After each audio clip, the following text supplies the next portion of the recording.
together with pride worldwide. This is for the dreamers, rebels and crew, for the fans in the back and the diehards too. Break the chains, let the passion ring. We're calling out hate in the squared off ring. Kicking out at 2, where the love runs deep and the fight stays true. Kicking out at 2, no tribal lines, just respect me and you.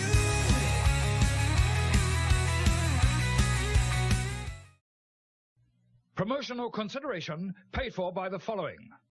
Kicking out at 2 intern Ace Finlay here. And before Michael and Tori hit the ropes and dive into the latest in the world of wrestling, let's tag in one of our show's partners, W Energy. If you're looking to fuel your grind, whether it's late night booking sessions, streaming, or just surviving Monday, W Energy's got your back. No crash, no jitters, just clean focus. Use code KICKINOUT, all one word, at checkout to get 10% off your order. Now let's get back to the show.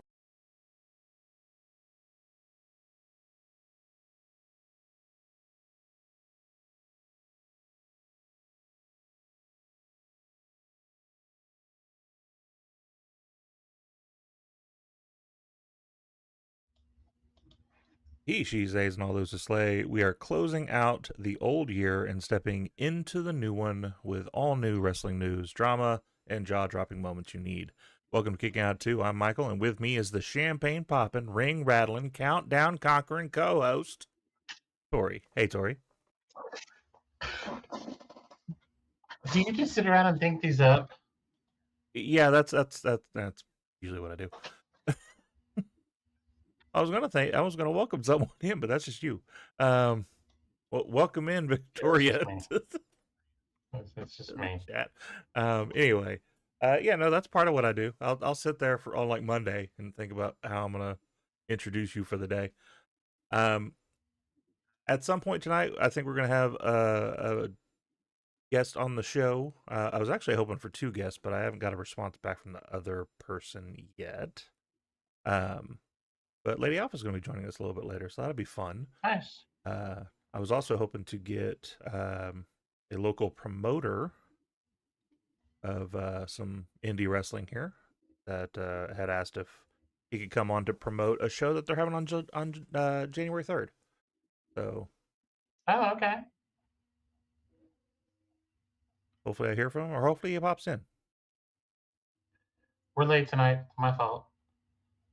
That's fine. Speaking of which, Tomorrow send that person the link. Tomorrow night we get Mox against Josh Alexander in a Continental title eliminator match. Yeah, let's just add more words to title matches, and we'll make No, this is one of those he has to win it to get the title match. Oh, okay. So it's a what did WWE call those for a minute? Contender contests or whatever it was. So you had to prove that you could beat the champ in order to face the champ for the champion. It was all messed up. Anyway, we're just going to go ahead and get straight in. We've got your news by Fightful and Fightful Select, bringing you the latest headlines, insider updates, and everything shaking up the wrestling world this week. Take it away! That's another thing. You're not going to hear those things anymore. There's a serious delay between what I hear from you and what I see online using StreamYard as opposed to Teams. Like if I'm watching the stream on X or YouTube. Oh yeah. No, there's always like a 5-second delay on the stream. I guess I didn't realize it was that much of a delay. Yeah. Well, no, that shouldn't be because we're using StreamYard for anything, because we're still streaming from OBS, which is like the same thing we have been doing. That shouldn't have changed that at all. There should have always been like a 5-second delay. They do that in case I want to dump something, but I never do because I don't care. Plus, I do those in the morning on my constitutional. Got to do that when you're old.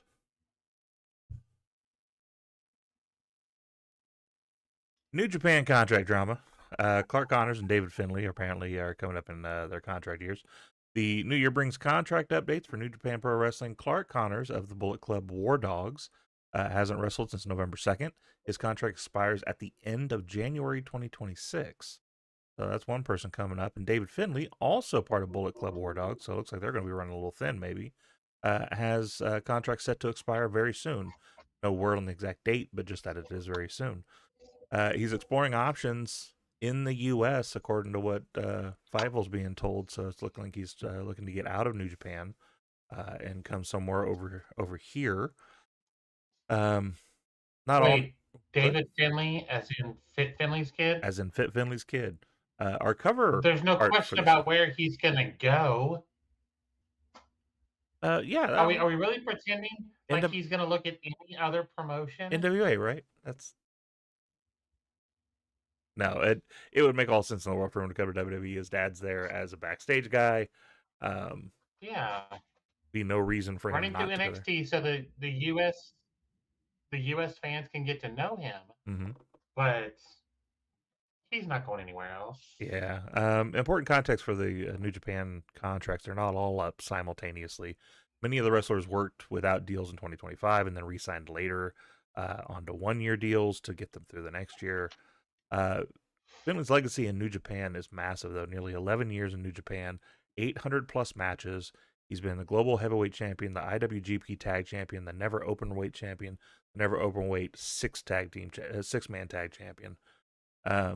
Obviously, he has the WWE connections, his dad being in WWE backstage as one of the trainers and I believe one of the road agents, if I remember correctly, specifically for the women's matches. And then his brother Brogan is currently in NXT. So he's got some ties there already. Who's his cousin? Brogan, I don't think he's gone on TV yet. Oh, okay. I think he's still one of those that he's signed to NXT on a developmental deal. So what do you think? I mean, obviously he's going to go to the U.S. and he's going to go to WWE most likely. Do you think it's a good move for him? Do you think he needs to stay in New Japan? I think it's not a bad thing. Just because it's experience, it's exposure. Even if he goes NXT, it doesn't work out and they cut him because it's entirely possible he's going to come here and not get over with the fans. Mm-hmm. There's several people that were New Japan guys that have gotten here and struggled. So, okay, cool. Whatever. Let's see what he does. Yeah. Clark Connors has done stuff over here. Like I want to say he's done some AEW stuff. Yeah, I believe he's done a couple of shots with them. And I almost want to say they did a little bit with TNA when there was that AEW TNA New Japan weird connection. Dominik Mysterio and Chad Gable, both people who have been out on injury. Dominik Mysterio is really recent. He suffered a shoulder injury at AAA during a spot involving his father, Rey Mysterio. Another reason to call him a deadbeat dad. Hurting his son. That's messed up. Positive news, though. He's in good spirits. WWE is taking a cautious approach to it. And surgery may not be required. They're just going to be safe with it, not making him go to TV and make him do anything just to see if he can heal it. This may have WrestleMania 42 implications because we were looking at possibly doing a rematch with Ray and Dom heading up to WrestleMania. If for some reason this ends up being a bigger deal, that may shift that. Still got some time away from it, but we got like 5 months heading down the road. If it ends up being something worse than that, maybe we see a rematch with Finn Balor. Maybe that becomes a thing. We don't know what's going to happen there. What are you thinking? You're seeming frustrated. Why are we running this back with Dom and Deadbeat? Like, why are we doing this? Well, I think it's to finally end it out. I think they've been trying to end that for the last year and a half, but then Ray gets hurt and now Dom's hurt. If you're gonna end it, it needs to be Ray and Dom ends his career. Yeah. Well, and I think that's what they're heading towards. If that's the case, I'm just blurry. It is what it is. If they're gonna do this, Dom needs to end his career. He puts Ray down. It's just one of those I'm gonna have to leave and come back things because my stupid camera's messed up. Didn't need to. Try this. Nope, I'm fuzzy. But when I turn the camera off, it doesn't. Put your thumb over the camera, because even though you turn it off and back on, it may not be trying to. Pushed up. Oops. There we go. But I think that's what they were headed to. I mean, I've said for a while now that I think I would like to see Ray get that Mega Championship, and that kind of starts the lead to get them to WrestleMania for him to retire. Just because Ray's never had it. That was kind of a big contention of Dom saying, I won this and you never did. And so... What do we get out of giving Ray that title? It gets him part of that legacy, and to me, it gets a reason for Dom to start to respect Ray in the story of, oh, he did beat me for this. And maybe start that turn. Because I think we're close to Dom. I wouldn't say in the next year or so, but I think we're close to Dom becoming one of the bigger baby faces in the company. First of all, JD McDonough has to get healthy and stay healthy. Yes. He's hurt again. Do we know what happened? I haven't seen what happened. All I know is him being out, which, here's the thing. He may not actually be injured, but if he was the only male left, I could see them saying he's injured too, and just let's not focus on the dudes for a while. Because I haven't seen anything official saying he was actually hurt. Or how he was hurt, rather. But on the opposite of the idea of someone being out for a while, Chad Gable could return soon after months of being sidelined with a shoulder injury. He's training at the WWE Performance Center right now. Maybe not at the second, but he is doing it right now.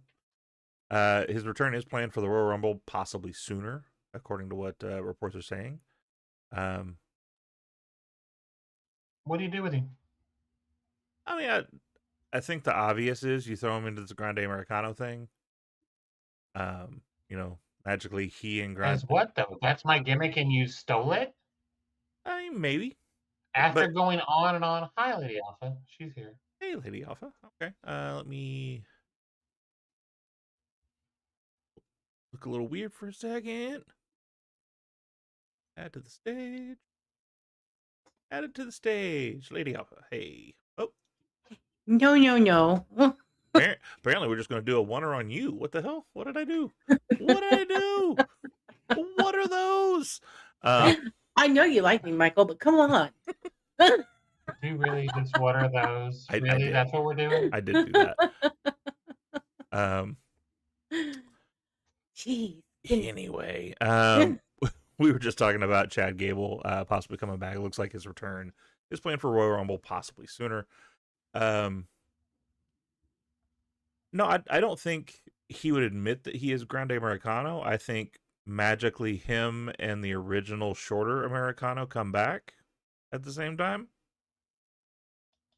And at some point we get that Spider-Man meme of them pointing at each other. No. I don't. It's a terrible idea. It is. It really is. And they would do it too. Which is why I'm saying it, because I think they're going to do that. I know they would. That doesn't mean it's a good idea. I know that they would. Anyway. NXT Road schedule is updating a little bit. NXT may increase its travel schedule for TV in 2026. The goal of that is to give more talent more road experience and exposure. They are looking to stay... They obviously like it in the Performance Center as the hub, but they are looking at other venues for special events and things like that outside of just the PLEs. So maybe they could see what it's like on the road, get in front of more crowds, different crowds. I personally think NXT should stay where they are because your people aren't getting hurt. I mean, that's fair enough. I wasn't thinking about the injury side of things. I feel like I need to straighten to the camera now. You what? I feel like I need to look straight to the camera now because it's weird. We don't do straight over here. It's fine. Hi, Tori. Hi. I'll just duck out of the way. I didn't do that when I came in. It just occurred to It's been a We day. don't do straight. It's fine. It's fine. What about Craig? I said we don't do straight over here. It's fine. Thought we were doing a Friday Thank God, reference. I'm a little crooked. Yeah. Nope, I'm not touching that one. I'm crooked adjacent. I hang to the left. Really? So anyway, Totally intrigued. I do think. How about my chair? My chair, it leans to the left a little bit. Oh, shit. I don't disagree there, because that is a good point. Them being on the road more is possibly going to cause more problems when it comes to injuries, because you're stuck in a car, stuck in a bus, stuck in wherever. Ma'am, I did not ask you to be up here. So that could cause more things. I was thinking more, though, as far as the helpful side of things. There are gimmicks that have been down there that have not translated to a major audience because it's been the NXT crowd and only the NXT crowd that's been reacting to them. So getting them more exposure outside of it, maybe when we get a call up of a Andre Chase, maybe it's not such a shock to the system of like, what's this corny ass gimmick that you're trying to show me, and it's something they've already seen. Please no. We had talked about Tony D's not his gimmick not translating. Mm-hmm. With the way they're bringing him back, I don't see it being a problem now. Oh, he's like Tony D's nuts. I'm gonna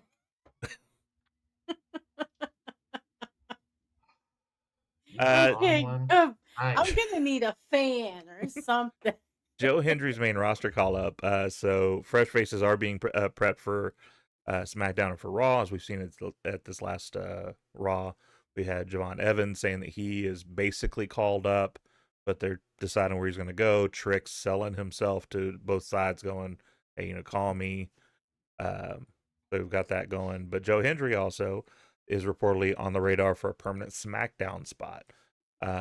USA Network is keen on securing Hendry themselves, and he was signed to the main roster level deal from the start.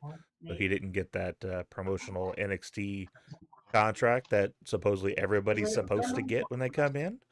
But I guess there's always room for other people to circumvent what the new rule is, even when it's a brand new rule. What do we think, though? SmackDown, good spot? Promo for Oba last night? They did a promo for Oba last night on Raw. Yeah.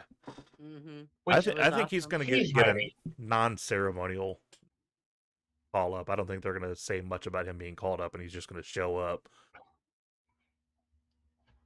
Well, they did that promo for him. I guess, to me, if you're doing a promo for somebody, especially like Oba, that's his call up. He's there. Well, and that's what I'm saying. But they're not going to do the like they're doing with Javon and with Trick, as far as like they're trying to sign to a place. No. I think I said it. I don't remember if I said it in the Aftermath or in the Divas podcast earlier today. But he's going to show up wherever he wants to, when he wants to. I don't think it's going to be a, hey, I want to come to Raw, or hey, I want to go to SmackDown. He's just going to be like, I'm going to come here and whoop y'all ass. He looked so good in that match with Cody. Mm-hmm. Like, he solidified himself.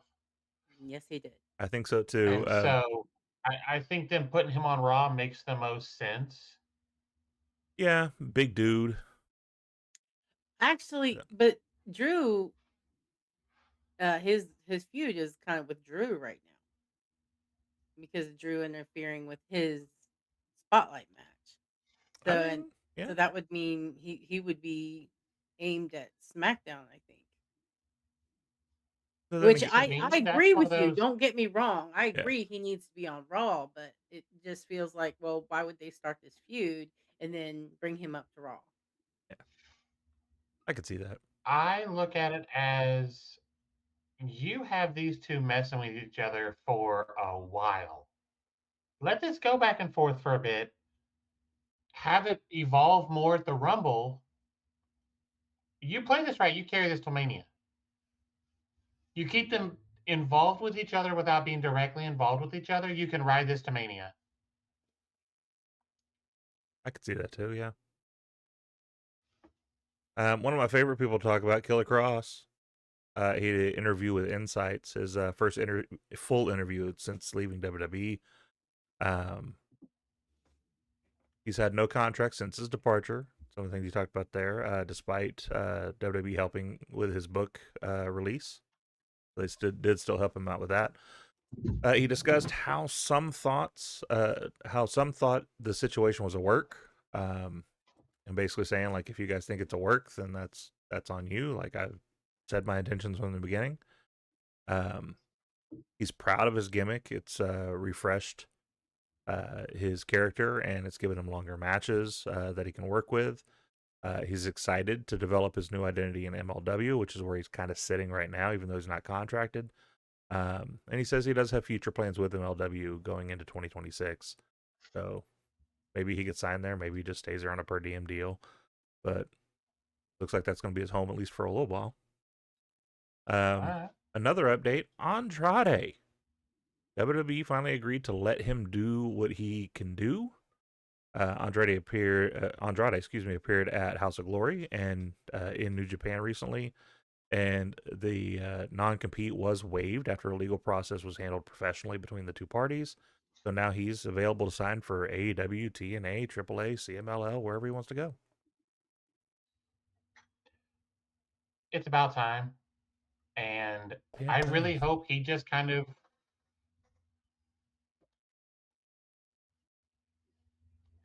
Are you good? In a minute, I'm going to eat a cinnamon roll because I'm really fat.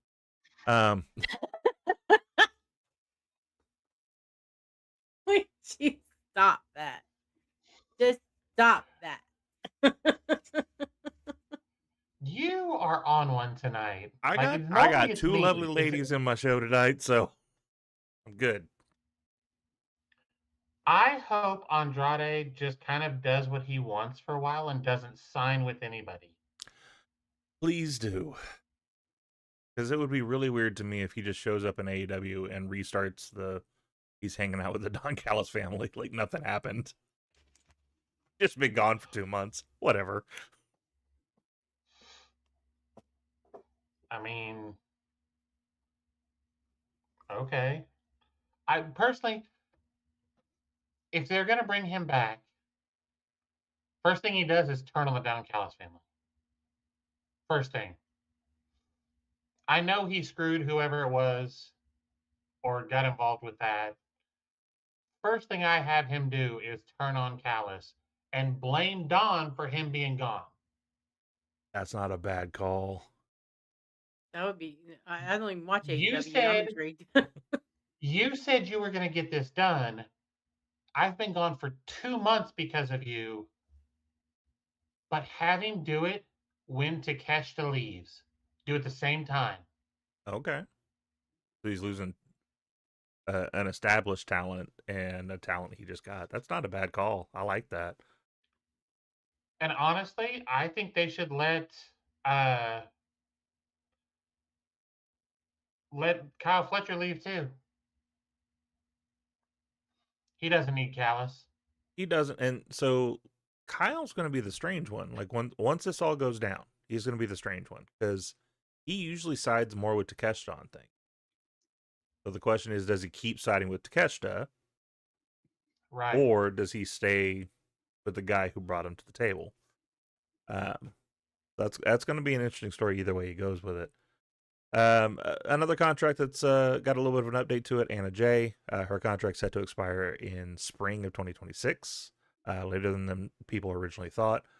She is open to exploring options. Previously hoped to be in the Blood and Guts match. I have said from the beginning, I don't think she needs to go anywhere unless Tay is going with her. I agree.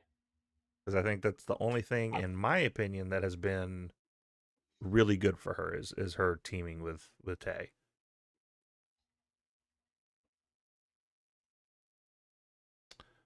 We got Stampede in the chat. Fletcher is going to be pissed after that screwdriver wasn't there and Don wasn't on the commentary desk. That's a good point. To what? So Fletcher tried to do the same screwdriver gimmick. Oh, yeah. And the screwdriver wasn't there. Right.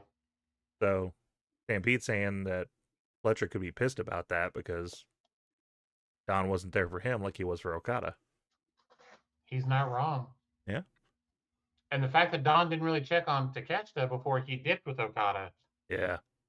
That was a whole... Then taking both of them out of the family is the best thing they can do, because then if you want to elevate the family, you can start elevating Josh Alexander and other people in that group, because your two biggest people are gone. Yeah. Not that Okada's not big, but I'm saying right now in AEW, it's Fletcher and it's Takeshita. Okada's still funny Okada right now. We got a glimpse of Rainmaker in the Continental Classic, but he's still not quite the New Japan Okada of old. No. He hasn't been that person since he got there. We got two more stories to get through here real quick. We got a little bit more story on the Thea Hail and Blake Monroe controversy from the unexpected title win. Apparently not from management or anything, but there is some heat reported backstage on Felix Fernandez, which is the referee that was in the match after the unplanned title change. Management stands by what they're saying, though, of if you count the three, you count the three. Like, that's how it ends. There are some mixed opinions, though. Some praise his handling, while others are concerned about Monroe's injury. Because Blake Monroe did come out and say that she was injured as far as like having the breath knocked out of her. She was a little discombobulated during that particular fall. But who would know in that particular situation? You're not going to check everybody's vitals at the pinfall. So why would he have known? So that was a little update on that. Now, the biggest story that we have is something that actually just came out over the last couple of days. William Regal posted a lovely response to what he sees in today's stuff as far as the dangerous neck bumps that are going on. A couple of quotes from that. Stop taking high-risk bumps on your neck for the sake of short-term glory. It's idiotic thinking of your long-term health will pay the price. A couple of things in chat here real quick. Stampede agreed that the ref did do the right thing. Absolutely. And Tay is a good mid-level talent and works well with Tay as a tag team. I assume he means Anna Jay. Anna Jay. Yeah. If she leaves, she'd end up in the NXT most likely. Yeah, probably. Unless your name's Joe Hendry. And he's 100% right about the ref. Yeah. And he's 100% right about the ref. The ref, he did the right thing. Yeah. He did what he was supposed to. That's been a directive in WWE for a while now of if the falls counted, the falls counted. Back to the William Regal incident, though. He reflected on his own experience. He said he broke his neck twice, once in the ring and once in a car accident. And it's a misery you don't want to experience. Fame isn't worth the pain. Regal also called out prevalence of risky moves today. The vast majority of fans, this is the quote, the vast majority of fans don't know the difference between a vertical suplex and a brainbuster. Many moves today are far more dangerous than they realize. His final reminder was to the wrestlers themselves. Wrestling done right is hard enough, but broken necks are death, are not something you should think is cool. Stop it now if you want a decent quality of life after wrestling. Now, before I get to the second half of the story, which is where we get some responses for some people, what do we think about him bringing up this topic? I don't have a problem with him bringing up the topic. He used the Moxley Kyle Fletcher video. Mm-hmm. Just so, Lady Alpha, just so you're in the know, I don't know if you've seen the video of that particular match, but so there was a what would you call that? Like a Cobra suplex, a half hatch suplex. Essentially, they were both on like the middle top rope area. Fletcher was facing out, and Moxley was behind him. He grabbed him by his neck and did a back suplex type of thing. Fletcher rotated and landed on like the back of his neck head area. And so that's what prompted this conversation of him saying, if you look at it, he took most of that on his shoulder. He did. He landed the way he needed to. Now, whether that was him doing it exactly as he planned or him last minute adjusting to make it work. I don't know. But this has brought up a lot of controversy, a lot of back and forth between fans saying that he is now gatekeeping and licking WWE boots because he's over there now. He's not. The best way I think this can be answered is Kenny Omega himself responded publicly in a tweet saying, "Great food for thought from William Regal. Safety should always come first." There's a lot more to his message. If you haven't seen Kenny Omega's tweet, I recommend anybody to go read it. I saw it, and he basically said, "You're right." Yeah. But at the same time, I felt like Kenny said that these guys know their bodies better than anybody. Yeah. Kyle knew what he was doing. If he couldn't have taken that, he wouldn't have. Yeah. There's not a chance he would have. And I think that's where like the two statements meet each other, right? Because and on one hand you have a guy saying, "Hey, look, you need to be careful with your body. You need to not take these risks if they're not necessary." But then you have Kenny Omega saying, "You're absolutely right, but we know our bodies."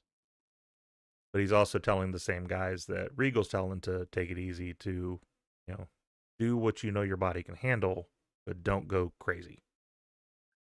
And I think that's where some of the wrestlers are getting nowadays is when we see stuff like that, not on a pay-per-view. When we see stuff like that just on a regular Dynamite or on a dark match, that's when it's like, okay, let's take those bumps when they matter, not just because we want to get the pop. He used the video he uses from a pay-per-view. Right. So, which I think he used that because that's what sparked the internet of the conversation, because everybody was like, "Oh my God, his neck!" And then William Regal said what he did. But I think that was more just because it sparked the conversation for the internet. I don't disagree. I don't have beef with what he said. He's not wrong. Like, if that's how he feels about it, he has the credentials to get the right to say something. Mm-hmm. Where do you stand on this, okay. I agree. People tend to take things to extremes. They don't consider their own safety. It's all about, the elevating themselves, their career, their and heightening the audience's enjoyment of the product. And I can respect that, but there's got to be limits. What you just described with I've already forgotten his name. I'm sorry. Where he hit his neck. Kyle Fletcher. Kyle Fletcher. Thank you. It's similar to JD McDonough when he came down on the announce table. Mm-hmm. Hit the back of his head and his neck and everything. I thought he was done. I seriously thought he broke his neck. Now that was just a misstep. I mean, it wasn't something that he had done deliberately. So yeah, I think if these athletes, that's why I choose to call them athletes, if they are taking unnecessary risks, then somebody does need to step up. I understand it's their body, it's their choice, but and I hate to do this and pull this out. And I remember this story. I didn't see it. Oh God, I would never be able to watch wrestling again if I had actually seen it. But I did hear the story about Owen Hart. And so somebody has to say something to prevent tragedies like that. You break your neck in the right spot. We're paralyzed for life. Right. I was watching that pay-per-view. Luckily, when that happened, I say luckily with the context of what it was, the camera wasn't on him when it happened. Thank God. Obviously, the people that were in the arena saw what happened, but the people at home did not. Okay. We just knew something was wrong because they kept showing crowd shots or the announce table only, not the ring. We're like, something happened. And they weren't talking about it. They were kind of just playing it off. like they had an audio issue, like there was a camera issue. They went around and around about a bunch of stuff, and then they just said, "This is what's happened." And then they came back, I think, an hour later in the show and said that Owen had died. Mm-hmm. So yes, that's definitely things you have to be aware of. But the people now also, they train different, they prepare themselves different. There's so much more that's involved in what they do and how they get there. Like the number of these guys that do yoga and ballet for limberness and flexibility is crazy. They Yeah, didn't do that however many years ago. it's a lot different now. It's not just the cardio training and the weight training to get yourself big. Now there's so many different ways to get themselves ready. I think it's just a good reminder for the younger talent to be realistic about their own physical limits. Because if you think about like the people from, I wouldn't even say our era, but like the Jeff Hardy era. Jeff Hardy's lucky he's not paralyzed with some of the crap that he did. He got lucky as far as I'm concerned. Like, because there's no way he planned every single one of those hits and every one of those drops. I think specifically of one he took in TNA. I want to say he was facing Abyss, and he landed like almost neck first on the ring steps, and it looks like he just tumbled. It didn't look like a planned fall. He just tumbled and straight down. But like stuff like that, like you got to be careful with things like that. I do think Stampede just had some of the bumps that Darby takes. I'm just like, how are you not? Are you Gumby? Yeah.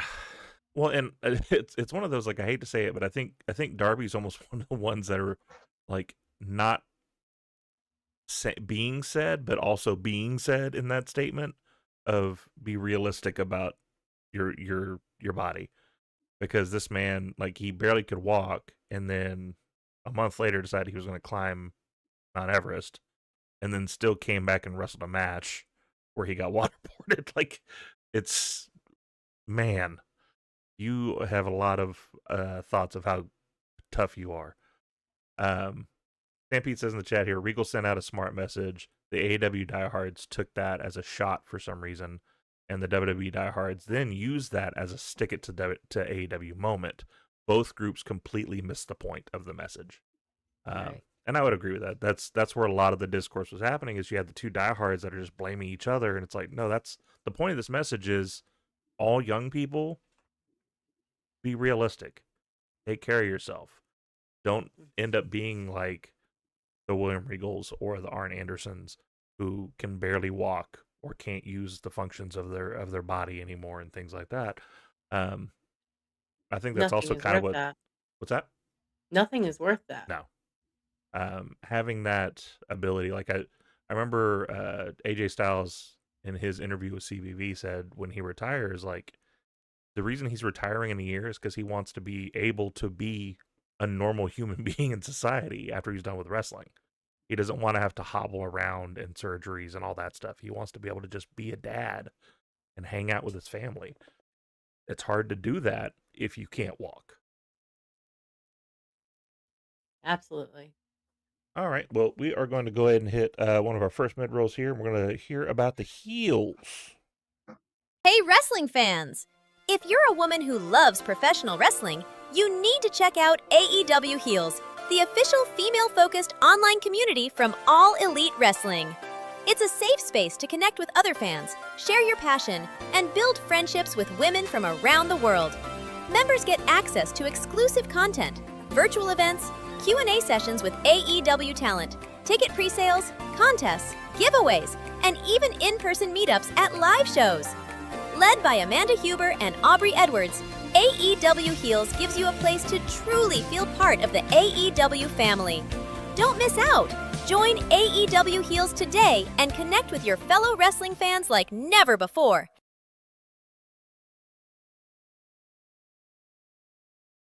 We've got your news by Fightful and Fightful Select. I gotta learn to turn that off before I hit the thing, because the news still just yelled in my ear. I assume in the ear of anybody else who's listening. I'm trying. We are going to go into the 3 count. Bringing this segment back, going back into normal form now. Lady Alpha, feel free to comment on anything that we talk about on this. This is just what we've picked out from the past week of wrestling that we really enjoyed. We're going to go ahead and start with one with Tori, which damn you for taking this one, because this was one of the ones I wanted to do, but I figure it's more apropos to give it to you. Maxine versus Becky Lynch, that promo that happened on Raw. Okay, I said Maxine, but as I was thinking about this, you have to give Becky so much credit because she is putting Maxine over so hard. Mm-hmm. Would you say that she's by putting her over acting the way huge? she is. Because I think we can all agree, Becky's just doing her best Trump impression. She really is. She really is. We're in miserable Minnesota. Some would say the most Yeah, miserable. no, she really is. Like it's like, are you just watching clips? Is that what we're doing? It's gotta be. Because just the cadence is there, the words are there. She's just missing And like the hands and the voice. That's all she's missing. Did you see her Becky. tweet? Yes, I've seen her tweets. I love Becky. Well, from tonight. Oh no. It's funny. It's funny. I'm sorry. I do love Becky, but hearing her talk that way just makes me want to throw up. Just because we all know how I feel about that. Because we all feel that way. Right. Like I have to see her tweet from tonight now. I'm gonna go ahead and read it. I got it pulled up here. Stranger Things and WWE, a collaboration no one thought could happen. I hear Maxine was originally cast as Vecna, but was too frightening and grotesque. They clearly went with someone less scary. Can't wait. That's not it. Oh, is that not the right one? Posted 2 hours ago. Well, I'm sorry, that was the one 5 minutes ago. Yeah, it was 2 hours ago. But that's funny, isn't it? Are you talking about the one with the picture? Yeah. Okay. Unbelievable. While some of us are up early working out, I'm usually at 3 to 4 a.m. Maxine not only sleeps in, but I doubt she even does anything. Look at this example, prematurely celebrating her victory instead of training. Pathetic and disgraceful. I know those training videos were AI. That wasn't it either. Oh. I'm looking. She's got so many. There. Looks like she just tweeted every hour for the past 4 hours. Are you talking about the celebrities and? I just saw it.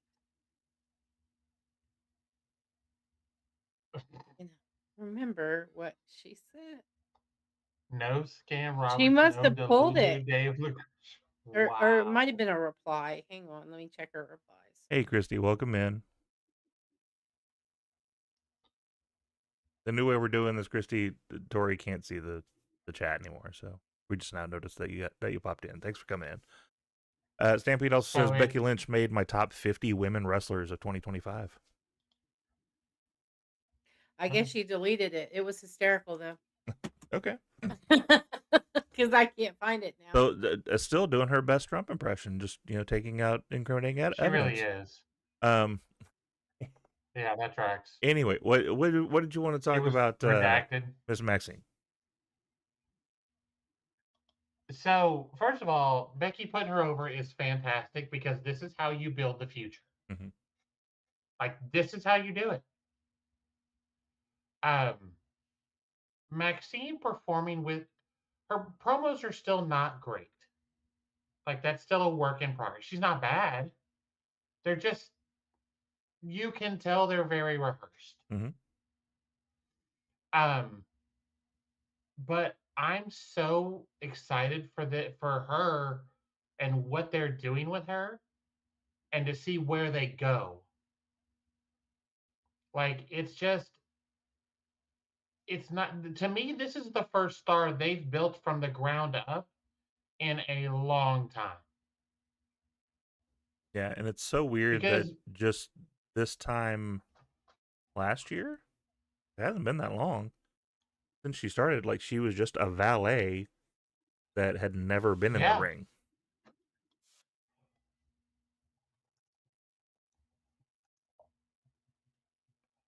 But I'm really into what they're doing with it. I'm excited when I see Maxine is on the screen. Um, her first ever singles match was August 1st of 2023. Hmm. So in 2 years, look at the difference in who she was then and how she looks in the ring now. Well, and even just the presence being different. Like I mentioned on the Aftermath yesterday, I wish they'd give her a different theme, because that's the I only agree. thing that I think still, like, that needs a tweak. Because I still just hear Yes. shush in front of it every time I hear that music. Yeah. I agree. But like even just her presentation, her walking out on Raw in like the jeans and the personally made jacket that says Icon Champ on it, like that's great stuff. Like you look like you belong, and you're not just there. Like, pretty woman in a dress. You have a style now, and you're out there with a presence. Right, and it's one of those things that they're doing all the right things with her. They're bringing her along. They're pushing her, but not overly pushing her. Like it's not too much. I'm not getting too much Maxine every week. It's a little bit every now and then, and I'm good with it. But I'm excited to see what's next and ready for it, to see where they take her. I think she beats Becky on Monday, and I think it's just the sky's the limit from there. Yeah. I It agree doesn't with matter. It Stampede. makes sense for her Yeah, to Stampede lose. mentions in here not to, that she has had good progression, but not to, overstep where she is currently. I do kind of agree with that. Like, I don't need her going after the women's title in the next 6 months. Keep her in this mid card, keep her growing in it, and have it naturally come up to where she needs to get to that next level. Make it where she's the big fish in that little pond before you start shoving her out. All right, our number two, or my number one, excuse me, the number two on the list here. Saraya's return at IWR. She showed up at an indie wrestling show, still being called Saraya, but using the Stars in the Night theme, which was her WWE theme. So that's an interesting little thing. I'm sure there's a certain amount of I have access rights, whatever, to that song. Mm-hmm. I don't know if it's I was smart enough to copyright it when I got there or what. I can't imagine the pop in AEW had she come out to that. But I'm all for it. Like, let's see where she goes from here, and let's see what she does. I mean, she could never get back in a ring, and she's still a Hall of Famer to me. Yeah, absolutely. So I mean, I say it every time. I mean, Coco Beware is a Hall of Famer, so yeah. So that bar is hella low. Yeah. There's a whole bunch of space. We're gonna put you in next year's class at this point. I'm good. Let's do it. I'll wear my ring. And then I'll pawn it later because I have bad credit issues. Yeah. Before I go to jail. We're going to go ahead and go back to you now. You wanted to talk about the AEW Continental Classic tournament that happened at World's End. Why are we going back to me? Aren't you up? Because we just did my first one. We snake order. Remember, that's what we were doing.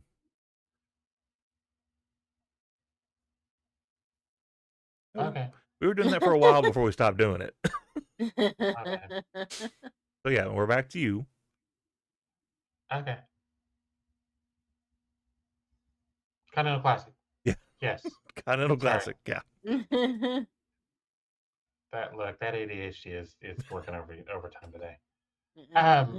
Mox one squirrel. I loved right. I love having the semifinals and the finals on the same show. This is like King of the Ring. Part of what we loved about it was all the same night. Yeah. Like, bring that back. Well, it's harder. Like, I hate to say it this way, but it's harder to predict that way. Because if you just shove all the matches in the same night, there's no build up to this. There's no chance for a story to happen.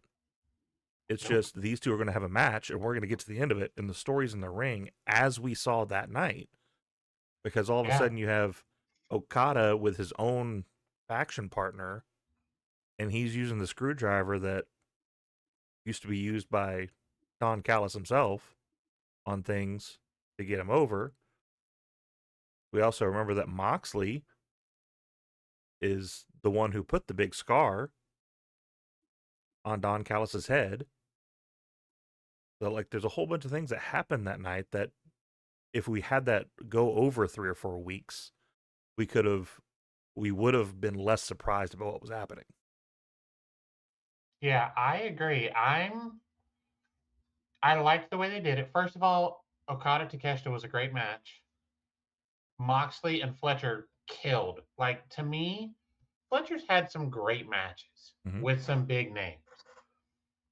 I don't know that many of them were better than this in terms of saying we're putting Fletcher into a main event spot than what he did with Mox. Yeah. Well, and I think it was just.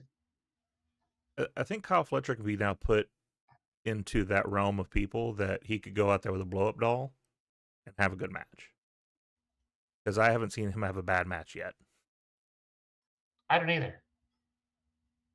I just, it's one of those things they have shown us now. Kyle Fletcher is a main event. Period. And that match with Mox showed that. Yeah, that solidified that. I don't think they made the right call, but that's just me personally. I don't think it should have been Mox, but okay. People complained about his promo after he won the title. See, I like the win better with the promo. Because it keeps the character true. I don't remember who said it, but somebody was, yeah. Well, because they were mad because it's like the whole, like, he said that winning a belt doesn't matter. Da, da, da. But the way he did that of, like, I got this belt and I was in this match with these people that I used to complain about. And they showed me that they took what I said to heart. And now I'm seeing the AEW that I wanted to see from doing this. Right. And I don't remember somebody tweeted about it, and they're like, that shouldn't have happened before the main event. Why? It didn't take anything away from the main event. The crowd didn't lose anything. No. But I also think it sets up the Death Riders turning on Mox. Yeah, because they did not look happy while he was doing that promo. No. I mean, they were celebrating with him because he won, but no, that promo was the complete opposite of what the Death Riders have been. So I think it sets up to them turning on him. I think Claudio beating him during the tournament is what's going to be the start. Yeah. Well, because I remember when that happened, there was a little thing that Bryan Danielson said on commentary, which is the reason Bryan was not the leader of the Death Riders is because Bryan couldn't beat Mox. Yeah, Claudio did. Claudio beat Mox. So, and Bryan and Danielson said it on commentary. He's like, I couldn't beat him. Yeah, Claudio's now done it what I couldn't do. Yeah, like it's a huge thing. It's a huge thing. Yeah, I do want to throw out this number though, just because it's amazing. So, Moxley winning that match ended Okada's 648-day reign as the Continental Champion. That's an insane number. It is. How many times has he defended it? Like 6? Especially once we came up with that stupid unified title. What was the point? To carry less titles. The unified... Except that he didn't. He still carried all 3 of them. Mm-hmm. It's like when Roman won the title, then we're like, we're going to put this into one title, but he's still carrying the other two. Why? Because we Are we don't trying to do make it his makes sense bag here. heavier as he goes through the airport? What the fuck? Like, stupid. And Stampede mentions in here, yeah, so Mox's next fight is going to be with Josh Alexander from the Don Callis family tomorrow on Dynamite. It's going to be so good. Mhm. Because he's going to make Alexander look like a fucking star, too. Oh, absolutely. Someone needs to, because AEW's not doing it. Oh, that's right. I wanted to talk about the main event of that night. But Okay. No, go ahead. I was just going to say, I wanted to talk about that. So there was the high-stakes main event with 4 men. You had Joe, MJF, Swerve, and Hangman. Chaotic start with just punches. What I enjoyed about this match so much, though, is how smooth these 4 men are in the ring. There were spots that looked improvised, even though that they weren't. I also like the fact that MJF got a dick in his face because he does that little move, and then Swerve doing it, and him acting as if he was like shot from a shotgun compared to the pistol that he normally uses. But there was interference in it. They tried to have shenanigans in it. The no DQ in it added to that drama. Stampede answered 17 defenses for Okada over his reign. The finish got MJF pinning Joe with a heat seeker. I thought the result was solid. You said that you kind of questioned the result, but I think it was more the story. Yeah, we do agree that the story to get there was a strange roadmap. A 600-day title reign with 17 defenses. And say that they were the numbers impressive. How many times did Roman win? How many times did Roman defend the title in his 600? His 1,000-day reign? Yeah, 1,316-day reign. I want to say it's like 21. I know first of all, I know you're not comparing Okada and Roman. No, I'm saying the defenses. I'm comparing the defenses and the reign. That's it. I know DMP got me. I'm just waiting for him to post the stat on how many Roman had. I agree with you. I didn't understand MJF. I understood MJF winning. I thought but Joe had already been taken down by something, and that's why the heat seeker worked. Mm-hmm. I thought that the kicking the nut shot when he was going for the buckshot was great. But if you were planning to put the title on MJF last night or Saturday night, if that was the plan, why did we put the title on Joe? Unless this was Joe saying, I had one last title run, I'm good. Mm-hmm. I'm not going after that title anymore. We're going to move me to the mid card or trios or tag title picture, and I'm just going to stay there. Otherwise, this was stupid. Yeah, no. Him getting the title made no sense. I agree. Like we discussed it, and I kind of planned it out with you of what I thought of. Joe could still turn and not win the title, and that could be the reason he turned is because he couldn't beat him the clean way. He couldn't beat him with honor, so he had to get dirty to do it. But then that leads us to the triple threat. And Stampede posted, Joe was the one that took the title from Max in 23 at World's End, and I get that. Yeah, the long-term story there, I understand. It's just, it was I agree with you, giving him the title for a handshake and then having him lose it in this match. Like that, it was weird if you want to do that. Yes, taking the title off Joe mattered, but if that was the case, just pin Joe. Yeah. Take the title off Hangman. Who cares who you take it off of? Joe beat him there. He beat Joe. Yeah. Doesn't matter. So that was my beef with the championship, but otherwise it was a great match. And Swerve coming out as Green Lantern was fire. Oh, it was such a good entrance. Such a good entrance. Another one that I thought about talking about, but I definitely let you have, is the Raw Tag Team Championship, the Usos versus AJ Lee Who we have, Lady and Alpha and I have talked a lot about AJ Lee over the last couple of days. Yes, we have. Stop calling them that. That's horrid. That's why they're together. Do not disrespect that woman. They're together because someone said, wouldn't it be funny if AJ Lee won a championship? That's why they're together. Cannot tell me otherwise. Someone made that joke backstage and Triple H went, that's good shit. Channeling his doofus stepdad. Okay. I don't have beef. I don't understand. I kind of understand putting the titles back on the Uso, but I don't like it. I don't like it. They don't need it. At least they're a tag team, though.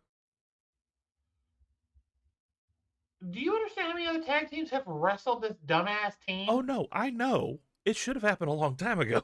I'm just saying, at least it's a tag team. Like a legit tag team. If you were planning to take the titles off of AJ Styles and Dragon Lee and his dumbass wings, then come on. I love Look. his wings. I love his wings. One of the greatest So did I messages when The I've Rock gotten in wore 'em so the long. Tooth Fairy. I'm just sitting at work, You're and I just talking get it. to a woman that has a unicorn over her shoulder. I got a random don't text from have Tori, beef. like, can we just talk about the stupid ass wings? And I knew exactly what she was talking about. I was like, I know, it's like Party City fairy wings for a toddler. I feel like I could put those on Chance and it would be much more threatening. Chance is my dog. I think that's part of the problem. They're so, like, you don't even notice them because they're so small. Bad. Well, they're dragon just- wings. They're not supposed to be huge. Dragon wings were never huge. The dragon was huge. The wings were small. Yes, and this dude's like 4'9" and gets measured on rides at Six Flags. Are you fucking kidding me? How do you say not tall enough to ride in Spanish? Where's Autumn? We need her for that. I know she said that phrase a time or two. I should Sir. be offended because I'm 5'1". Yeah, but you're not wearing those rings trying to be intimidating. Oh no, I don't even I need don't the think- wings to I try to be guarantee- intimidating. I guarantee when Dragon Lee goes trick or treating, little kids beat him up and steal his candy. It's awful. And you're running him out there with a first ballot Hall of Famer. Are you kidding? It's All for a so joke. bad. It's so bad. Oh my goodness. So attached to this event, did anyone notice when Jay and Jimmy went out through the crowd, and Jay was trying to get Jimmy's Pants are attention? ripped. Jay is running because his pants are ripped. Or Jimmy's running because he had a rip in his pants. Yeah. Jay's like hollering at him. He calls him John at one point, and John! then realizes he's John! not stopping. So he just goes with him. And I'm just like, okay, I will say that double super kick to AJ flying in like that was perfect. Oh, it was so good. Perfectly timed. Yeah. Can we also talk about how bad Jey Uso's spear is? It's more of a crossbody than it is a spear. Well, and then his twin gets to do it now too, so they get to both do it badly. Like, can we take the spear away from some people? I'm fine with Charlotte doing it. She's so lanky that that's going to hurt. Yeah. Roman's is pretty. Braun's is crazy intense. I don't understand. That should be the end of it. I don't understand why the Usos ever started doing it. Jay started doing it in response to Roman. But that was fine in response to Roman. Why did you make it part of your normal repertoire? Like, that's, I understand you did it against Roman because it's Roman. I agree. He shouldn't have kept it. I think it was terrible. But here's the other question. What's Jimmy's finisher? He doesn't have one. No, because they're tag team wrestlers. But that was the problem. The 1D is amazing. Yeah. The fact that they call it the 1D is amazing too. But it's also great the fact that they asked. Yes, 100%. But I just, as much as I hate the Dragon Lee AJ Styles, first of all, Jay did not sell that springboard stomp into the styles clash at all. That was so awful. Can we just admit that Jay is not that good of a wrestler? I would say he's missing a Tell step. me I'm wrong. I would say he's missing a step. Yeah, Once he got past his feud with Roman, he should have gone back to the tag team immediately. So Roman made him look amazing. I think he started to fall off. It was around the time that he won the World Heavyweight Championship. Around that time, something happened. Because I was even mentioning to Lady Alpha, like even the sit down power bomb that Dragon Lee was trying to do, like they had to kind of reset on that a couple of times before Jay finally got up for it. So something's happened. I don't know what's going on. Like obviously we know that he's had a recent fallback as far as the drinking was concerned. That got unfortunately shown on national television. I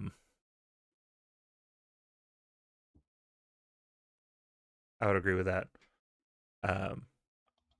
Matt in the chat here says Jey Uso has moved to a main event level too late in his career. And yeah. He's not wrong. Yeah. Because it takes a while for you to settle in there. I think John Cena said it himself. He said it on CVV, and he also said it on the Cody Rhodes podcast after he retired.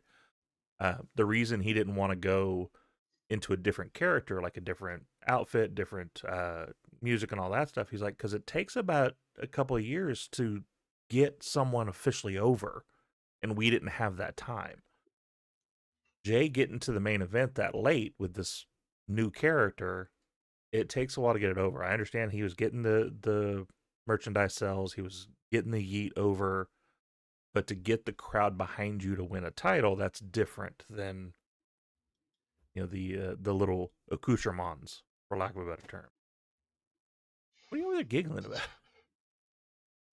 Stampede, the Usos versus the Hardys versus the New Day, Saudi Mania. This could be the slowest moving triple threat in history. No, jeez. He's not wrong. Look, well, no, hold on. Xavier can still get around. Oh no, he did specifically say triple threat. Okay, I was gonna say because we did have the Taker Goldberg match, and then we had the Taker that racist dude, and then the and Shawn and Hunter match. What? The sad part is everybody knows who I'm talking about. He was at home there. It's fine.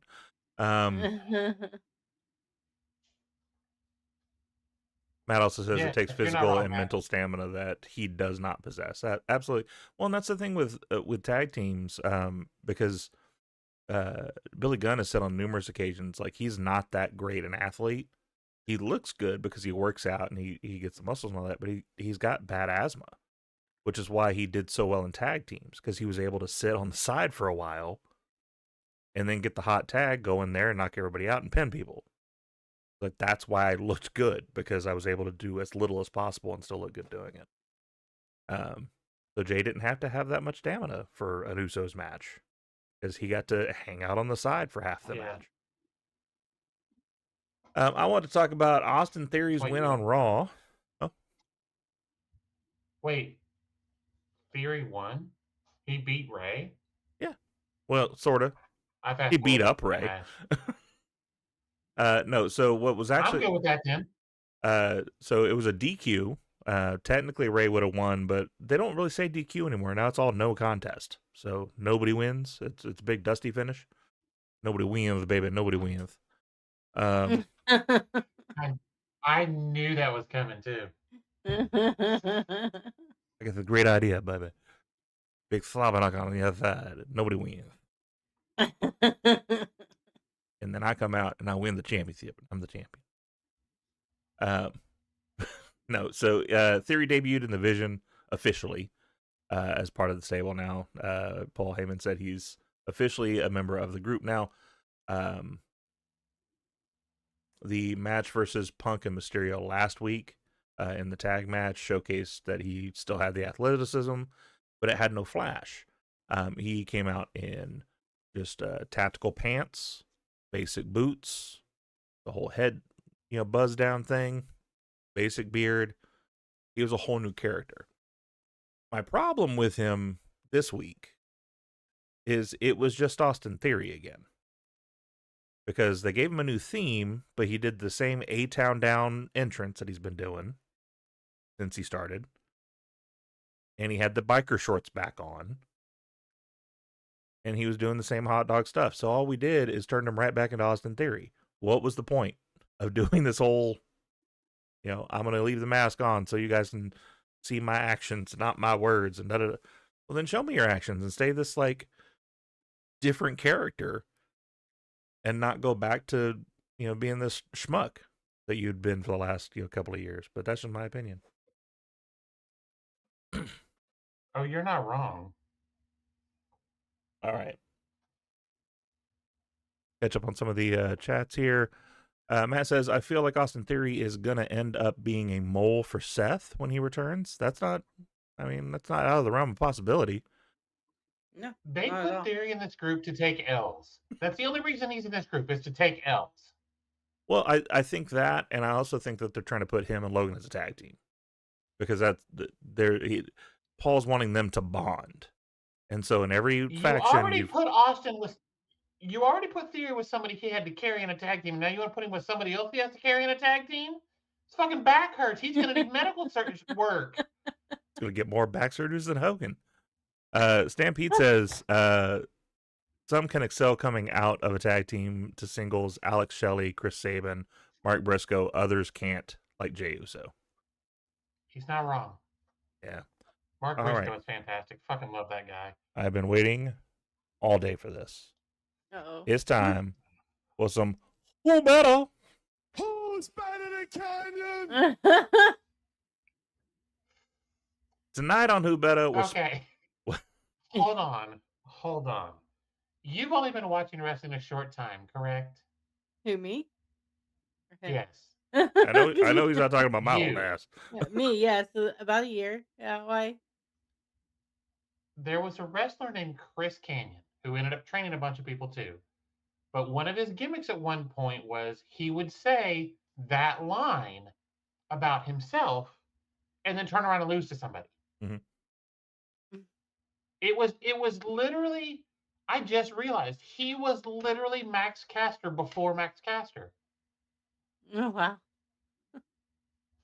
But yes, he used to say that, and I popped every time for it back then. And now when Michael does it, I laugh again. So that's where this comes from. No, I was just giggling because he just seems different tonight than usual. Yeah, more animated, more. It's the drugs. Now, It's now tonight on Who Better, we're going to spotlight 10 legendary mid-card wrestlers who left their mark. And Tori, I want to get your opinion on Who Better. Now, I know I've had to have some guest spots the last few weeks. You remember how this new version goes? Yeah. Okay. All right. So the first matchup we're going to talk about is Coco Beware versus Tajiri. Tajiri. Okay. Tajiri versus Tommy Dreamer. Tajiri. Okay. I was a big Tajiri fan. Tajiri versus Rick Martel. Next. It's Tajiri. Come on. Tajiri versus Taz. Versus Taz? I gotta go with Taz. All right. Taz versus Jushin Thunder Liger. Taz. Taz versus Ken Shamrock. Taz. Taz versus Ken Sabu. Shamrock was a bitch. I gotta stay with Taz. Okay. Match I really would have loved to have seen. Taz versus Brian Pillman. Pillman. Pillman versus Alex Wright. I know you did not just ask me that. Tell me you didn't just say that. All right, listen, Booker T. Pillman, obviously. Okay. All right, so top mid-carder for this. Pillman. Matt. He should. Matt Garces is now following us over on Twitch. Been. Thank you very much. Nice. Appreciate you. What were you saying? Stampede, Pillman should have been a world champion, but he couldn't get his demons. He ran into the same problem that Eddie had for so long, and the same Absolutely. problem that other guy had for so long. Yeah, there's this list could double for me of there could be mid carders that should have been main eventers because like Taz, his body fell out first, like he hurt his neck and he couldn't wrestle anymore, and like he could have easily like imagine the matches with him and Kurt Angle at that time. Vince would have never made him a world champion. He would have never gotten that world title in WWE. He might have been in the main event picture, but he would have never gotten that world title. I don't think he ever would have gotten the WWE title. Maybe World Heavyweight Championship, most likely ECW World Champ. Yes. That's the best he was getting, but if you look at all of those guys, other than RVD, they were all big guys. Yeah. So well, and even through the list there, I feel like Ken Shamrock probably could have like had at least a here, hold this, because no, he wasn't great, but you have to admit the intensity at the time, crowd was behind him. So for the crowd reaction alone, here, hold this for a month, I think would have been a possibility. I don't think it would have been a good thing. Stampede pointed out, and I had just read it, Omega and Ospreay will be among the guests for Tanahashi's retirement ceremony on January 4th. Oh, nice. Wrestle Kingdom is going to be amazing. Wrestle Kingdom is going to be amazing. It's usually pretty amazing. Big fan. But this is Tanahashi's last match, so. All right. Well, we got one more spot to play, and then we'll be right back with you. Don't go anywhere. Ace Finlay again, reminding you to check out Gimmick Table Media, a community of creators, streamers, podcasters, and fans from all corners of entertainment. Dive into chats, collabs, and laughs. There's always a spot for you at the table. Catch all our amazing shows, creators, and exclusive content at linktr.ee/GimmickTableMedia. Oh my word! All right, we're backstage. I'm doing my best Wonderkin impression. You are really on one tonight. He is. I don't think I've seen you this wound up in a while. It's been a while. It's having a great day. It's a fun day. I got to be on a great show earlier today, on our show tonight. My thing's working the way exactly I wanted it to, which means that we can start having like more guest spots on here. That was the whole reason we did the switch, is because What? Did you just say your thing's working like you wanted it to? I should hope so. Yeah, which means Blue Chew. We need a sponsorship, Blue Chew. We need a sponsorship. If you want to last, we have doctors for. If you want to last longer than Jey Uso, get Blue Chew. Let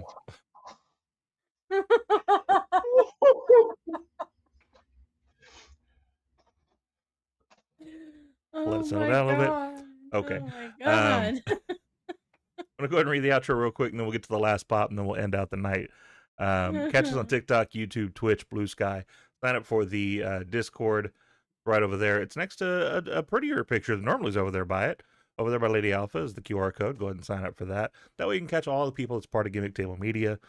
You can share your faves, you can share your thoughts, and you can keep our conversations going.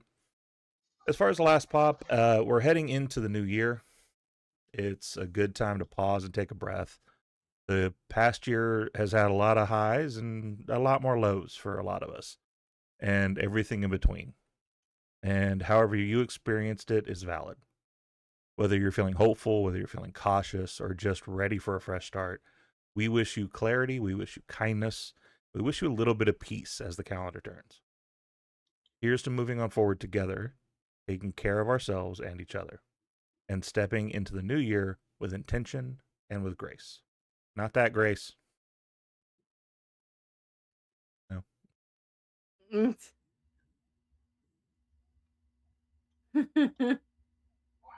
No? All right. Moving on. All right. Before we actually do the hard out, though, Lady Alpha, thank you for being here with us. Where can these wonderful people... where can these wonderful people see more of you? see more of me. Well, you'll hear more of me. Aside from their dreams. Oh, stop it. Oh God. Okay, you can find me active mostly on X at Lady Alpha KK spelled out KAYKAY. Um, Monday nights I am on with the handsome Michael Llewellyn with on the Aftermath Raw, where we break down all the actions from Monday night. Hey now, quit doing that, both of y'all. Tuesday night, the Aftermath is on 11:30 on Monday nights, Eastern Standard. Tuesday nights, I am with my girl Autumn on the Wrestling Divas podcast, causing all kinds of havoc. At 6 p.m. Eastern Standard, and on Friday nights, I am on the Aftermath SmackDown with Big Mike from the Run In Wrestling podcast, and we are moving to 11:30. Effective this week technically, but we are not airing this week because the Run-In is having to move their show to Friday, and they are hosting a watch along. So, Which those are always fun to do. All right, and of course you can always catch us here every Tuesday, every Thursday. As a little plug, I am going to be starting the new show that we've been talking about for a while now. In January, it's going to be a monthly affair. Not that kind of affair either. But that could cause what we're going to talk about, which is mental health. We're going to try to stop the stigma of not talking. I'm just here to pop people. That's all I'm here for. It's to try to get rid of the stigma and talk about people's mental health. It's going to have a rotating cast of people from Gimmick Table Media and hopefully without. If anybody has went through some issues with mental health and feel like their story can help other people, feel free to hit me up and you can come on as well. I will get the date solidified and get that notification out here soon. But in the meantime and in between time, we will catch you on the next one. Goodbye. Here's the cover. Can he do it? Kick out at 2. We stand together with pride worldwide. This is for the dream.